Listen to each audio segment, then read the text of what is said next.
welcome to another episode of CrossTalk. My name is Kevin Tocci, and I will be your host for the next 30 minutes, as you have come to expect from this particular program, at least some of you that I see out and about, whether it's in Whitman or Hanson. We try to use this program as a vehicle to talk about things that are happening in the two communities that we serve, whether it's Whitman or Hanson. It could be about politics, it could be someone running for office, it could be an upcoming event, it could be a fundraiser, it could be a cornucopia of things, but we try to do our best to at least represent what's going on here in the community. Today I have actually a real special story. It's very cool, and the two individuals who are with me, we have Domenic and DiOrio, and they're Whitman residents, and we're going to talk about something that was created to help others. And Domenic, who is the founder and president of Dom's Dimes, is the founder of this. First and foremost, kind of give me the genesis. How did you start this charity?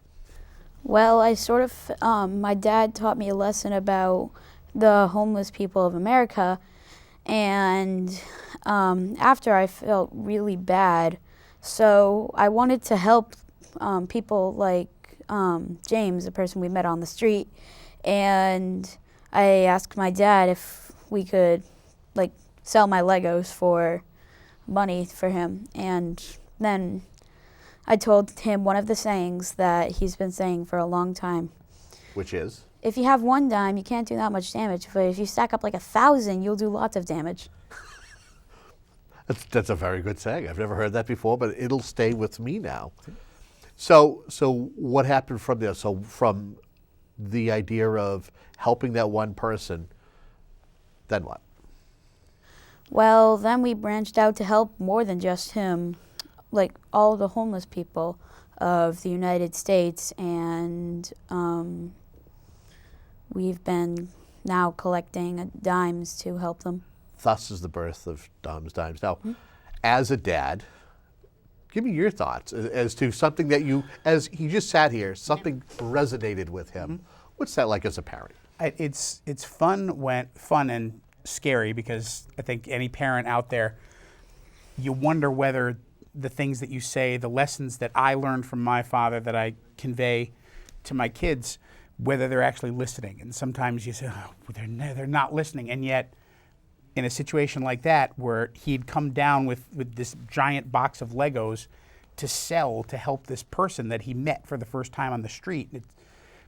And I told him, well, you're not going to get a whole lot of money out of this. It's really not going to help. And then, but you always said, Dad, that if you have just one dime, you can't do any damage at all. But if you have 1,000, you can do a lot of damage. If you stack, and then why can't we just stack up a bunch of dimes? Why can't we call it Dom's Dimes? What about that? And then it just continues to steamroll out of him, and that youthful exuberance combined with the tremendous mission is really been fun to watch over these past 3 months.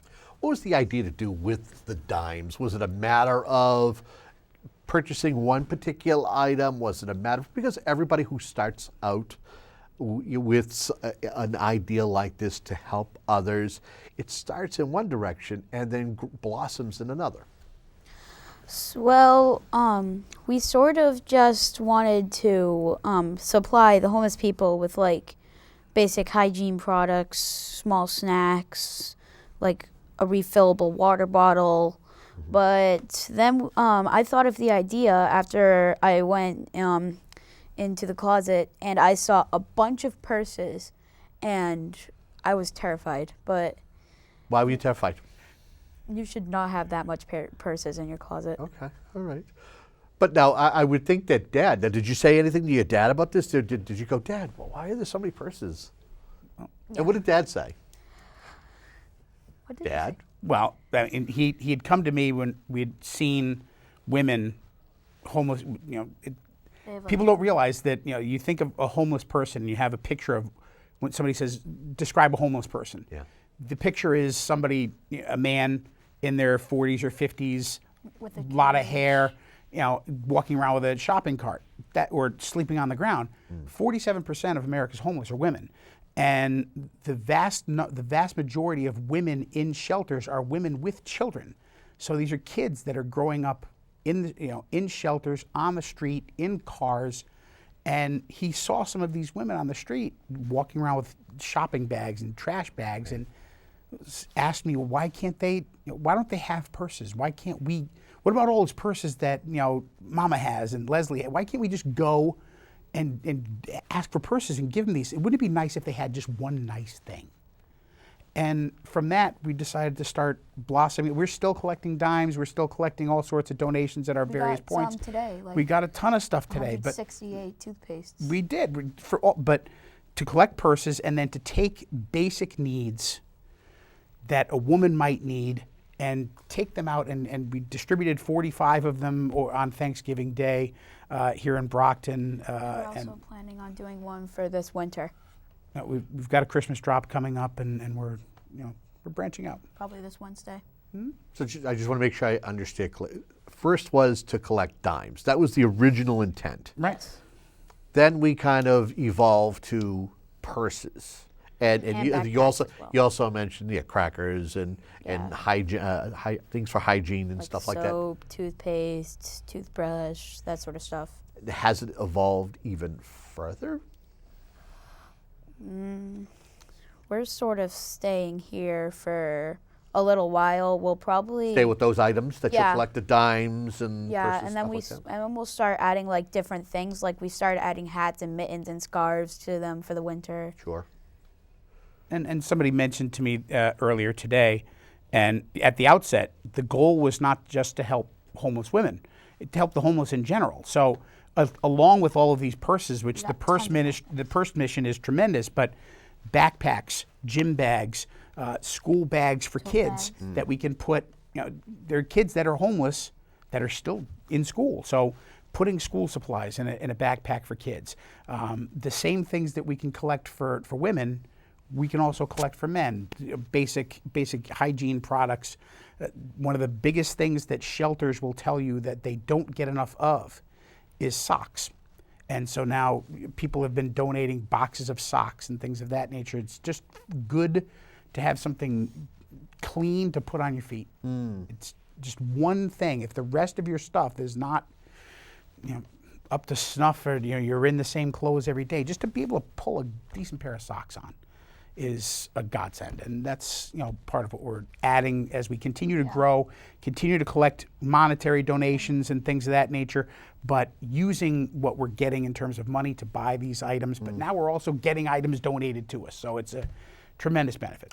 So I got to ask you, Dom, what was it like to take the concept of the idea and get it out there? I mean, what were some of the avenues that you took in order to promote your idea to help? I mean, was it just strictly social media?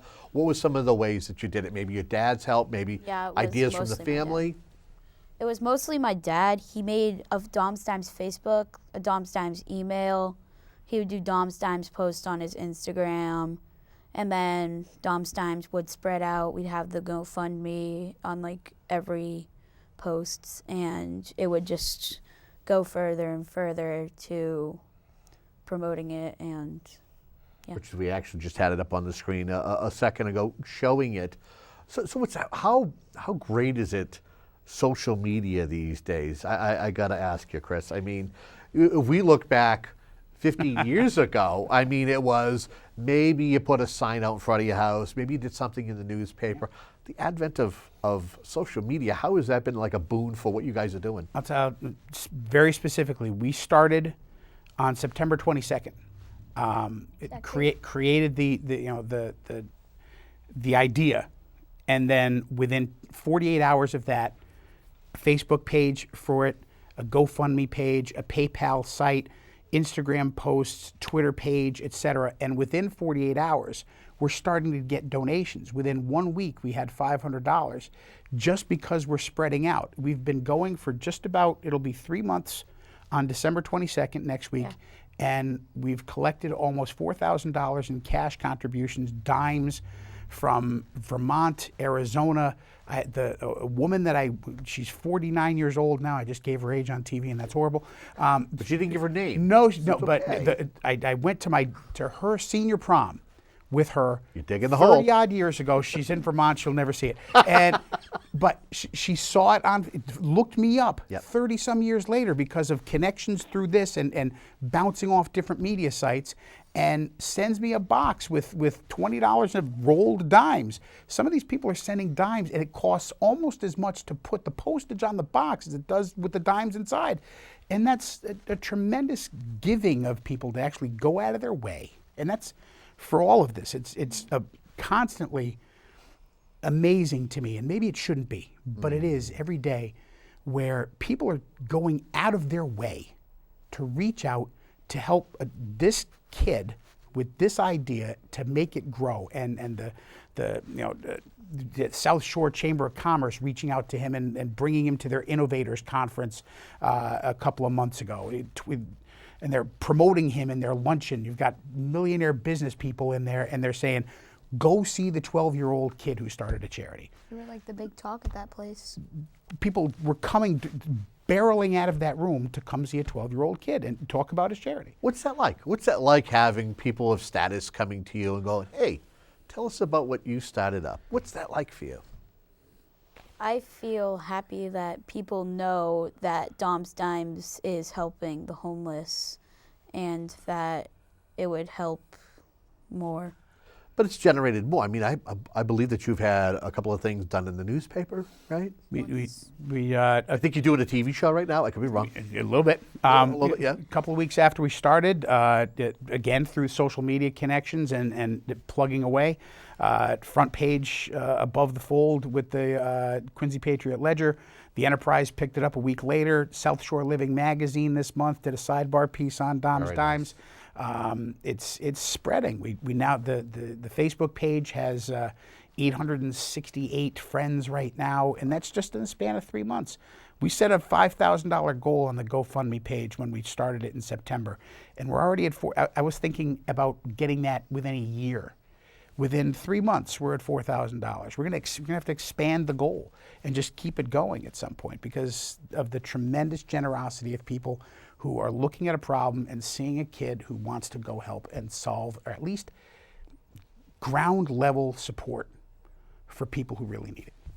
I guess I have to ask you, Dom, it seems as though you guys have kind of figured out a way to get folks involved with donating. Now, the key to this is now connecting the donations to those who need.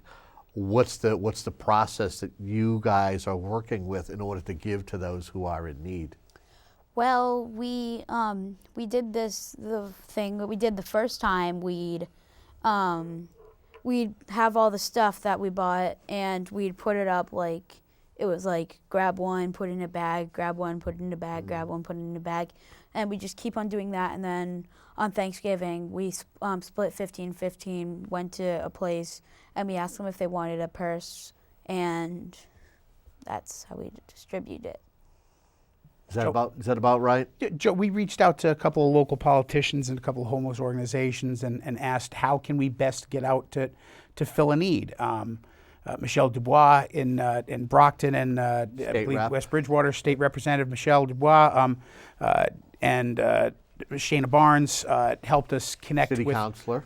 Connect us with folks in Brockton. I know Joe Angelo every year at his place has a big Thanksgiving lunch there, and so we went there and we dropped 20 purses there, and then we went over to one of the towers and went there. Michelle greeted us and walked us in, and Jacob Tagger was there and running things with Ollie Spears. They went around with Project Guardian Angel, not affiliated with Brockton Guardian Angels, and that's important. But they and getting us in there and providing to elderly and displaced people in one of these facilities.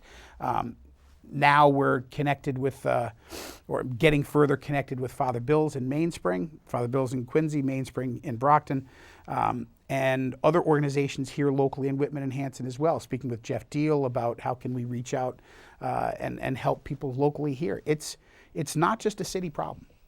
It's not just a city problem. You see it in cities, but it's everywhere. It's all over. It's everywhere. It's all over. And you know, one kid, one bag, one handshake, one dime at a time. We're going to try to make a change.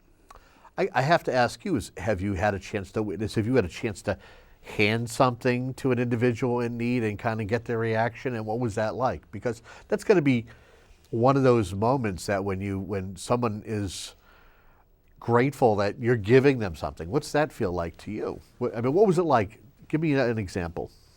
Well, this happened just last week where after our Love Lines youth group, I asked my dad if we could go to see the homeless person, James.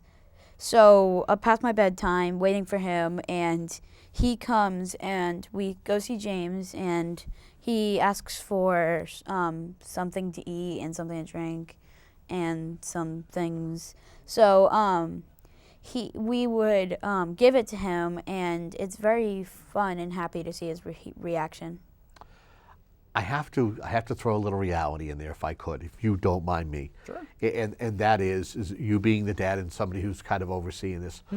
What's the fail-safe in this? Making sure that there are people out there who aren't honest, making sure that whomever you're giving to is actually in need. Is it a matter of you're going to have to hope that the person is honest enough? And this is why when we're still self-contained.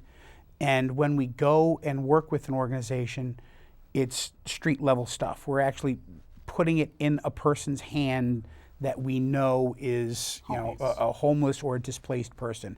It's different to write a check. And fine, please write checks, send donations, whatever. But it's one thing to write a check to an organization and then it's gone. You don't know necessarily where it's going and what it's being used for. But what we're doing is ground level work. We're taking a thing or a bag of things and putting it in someone's hands, and to watch him on Thanksgiving, to go out and put these things in these women's hands, and 5, 6, 7 different occasions, people getting up out of their chairs. Can I give you a hug? Can I give him a hug? Are you okay with that? And just, I would always be okay with that. of course. But what's that like for you as a dad, seeing this interaction with somebody in need and your son being there to at least be able to help in some way? I'm tremendously fortunate to see a kid this young, 12 years old, find a mission that he's that entrenched in and is so passionate about. He's not just there. And there are a bunch of kids home sitting around playing video games, whatever, and he does that too. But every single day, Dad, how's the GoFundMe page doing? Dad, did we get more things? I'm sending him text messages with pictures of deliveries that I'm getting at my office. Every single day, at least once, we're touching base as to how this is working and what else we can do. And the ideas come from him. The idea to collect purses came from him. The idea to say, let's go stack up dimes, comes from him. I just have my hand on the wheel. It's his ship, and I'm just running it. How does this kind of transcend your peers? Some of your friends. How is it kind of resonating with them that you're doing something like this?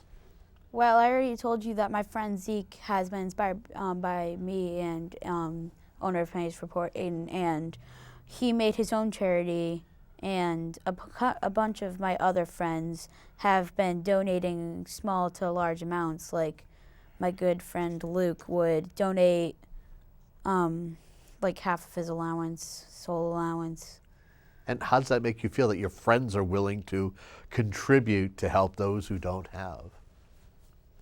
I don't feel any different, but I feel happier. It was amazing. And again, testament to good kids. Yeah. You go read the newspaper, watch a ton of bad kid stories out there. There's just as many good kid stories. Just as many good kid stories that you don't necessarily hear enough about. Here's another 12-year-old kid who gives 3 weeks out of 4 of his allowance for a charity. Right. One of the very first donors to the charity is his 12-year-old buddy Luke, who's throwing $5 for each week, $15 going in.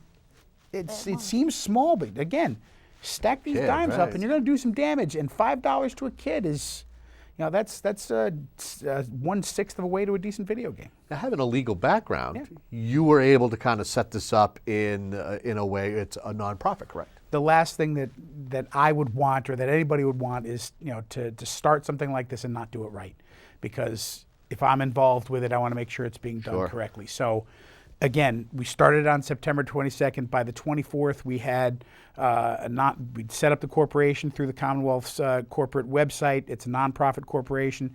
The day after that, we registered with the Commonwealth to be a registered charity so that we can collect these donations legally. We're in the process of becoming a 501c3, so that that's one of the next phases down the road, because there are organizations that we hooked up with at the South Shore Chamber that are ready to partner up with us, but because of their own internal restrictions, they can't do it until we're a 501c3. So there's a lot of things pending that we're waiting for our approval from the IRS, as far as being able to say that we're a 501c3 charity, which allows a lot more interaction to happen as far as charitable donation. So if you were to see this thing go in a to grow in another direction, not a different direction, but in other directions, what are some of the other things that you envision in the coming weeks and the months, possibly? A lot more donations. Strictly of hygiene and money. Christmas. Okay. And more more homeless people being happy, and that not a lot of bad things happens. So I guess I would ask you. You mentioned about connections, father bills and stuff like that. Any thought of branching out to like food, maybe food banks, or I mean, we got local food, organizations, the food pantries that are always looking for help. Is there any thought of doing anything like that down the road? We are reaching out to some local organizations. We're connecting with South Shore Women's Center, which assists victims of domestic violence, and reaching out to them with these items. In terms of collecting food items and things of that nature, we can solicit, but we'd probably be better at that point taking some of the funds that we have and making donations, because they sometimes know better what they need. I know that some church organizations will collect food and bring them, but a lot of folks, when they put food in a basket, it's, I was reading online recently, the amount of crushed pineapple that food pantries get is phenomenal, and baked beans. Why? Because it sits in your cabinet and you grab it and you knock it into a basket. But these people at the pantries are day-to-day on-site workers, and they know what people need. So in terms of those type of donations, it's best to allow them to say, we need this, help us get this, and then we can provide funds for that. So instead of seeking folks to give food donations, it might be something that as you collect, as the funding grows, that you can make a donation in that manner by giving them some funding that way. As I tell my clients, you trust the professional. You go with the person who knows what they're doing. These folks right now, in terms of collecting food and the type of stuff that goes out to their clients, they know better. So you have to trust these organizations. But right now, we're on the street. We're one-to-one with people on the ground, and we know that the basics that they need are stuff that they don't necessarily get provided. Do you see, as far as the time of year, look at the time of year we're in, although you wouldn't know it a couple of days ago, but we are coming upon winter. Sure. We're in the holiday season. Are these the time of year? Is this the time of year that when you're talking to these organizations and talking to people, it's the greatest need? It is because, but it's also a time of year when more and more people are contributing. So the need is there, but it's also being supplied. You talk to a place like Father Bill's or Mainspring or some of the other shelters, and people will try to volunteer, and they're stacked up on Christmas Day. They're stacked up on Thanksgiving. You can't get in. They'll be happy to see you the day before and the day after, but on the day of, it's stacked up. You're in a waiting line. But in terms of the need, it's still there, and that's why we started asking for socks for men and women, the wool socks and the cotton socks. It's why when we put bags together, not only are we putting the needs in there. We're putting a hat, gloves, a scarf, hand warmers inside, so that with the winter months coming, that there's something more in there. That, again, it's a need. And so we're putting that out there for these people because they need right now. Being the founder and president of Dom's Dimes, what do you foresee as being your long-term goals for this? What are your long-term goals down the road? Not weeks or months, but a couple of years down the road. What are you hoping that this blossoms into even further? That we at least put a dent in homelessness, and that we would help a lot more than just what we're helping now.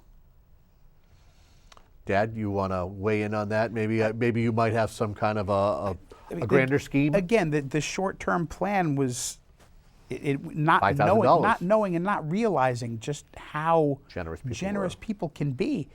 We started out at $5,000. I would love to get us to a point where if we were able to have enough in the bank for the charity, that we could start generating interest on the money beyond what we're already getting, and put money aside for the long-term needs.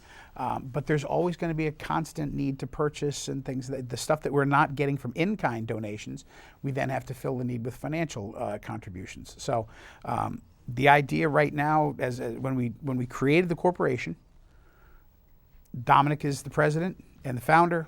I'm the director. My term ends on his 21st birthday. So my plan right now is out to him he's 12 years old now. My plan has us out to 21. What he does beyond 21 is his decision, because when he turns 21, I can fire him and then I can get a drink. We have about a little less than 3 minutes left. If there was an opportunity for you to look into that camera right over there and say something to the folks at home who will be watching, not only Whitman Enhanced, but we plan on sharing this to social media so that folks will kind of get a better understanding as to what it is that you guys are doing, what would you say to them? I would say our motto, big change starts with small change. And the website, if we wanted a website, or any other sites if we want to kind of get things going. Well, if you want to join follow along with the movement, join with the movement, it's facebook.com/domsdimes and the number 10. And we have the GoFundMe page, which is linked on the Facebook page, but just so you have it, it's gofundme.com/domsdimes, and again, the number 10. Both of those have message portals attached to them, and we respond to messages usually within 10 to 15 minutes because they go directly to me. And right now, as Domenic said, the idea here, one dime at a time, is to make big change starting with small change. It's been the mission from the beginning. It continues to be our mission. And as opposed to other organizations, we are on the ground, street level, dealing with people one-on-one to make sure that their needs are met in their worst time, and try to make it just a little bit better to put something in their hands that can help them get through to the next day. Well, I want to thank you both for coming in and being my guest, and I wish you continued success as to what you're doing. It's amazing, and I foresee long-term success with, you got great guidance with your dad. Thank you very much for coming in. Kevin, thank you. And Too. and we'll have to have you back in maybe in a couple of months just for an update as to where things stand. Absolutely, thank you. You got it. And until next time, have a great day.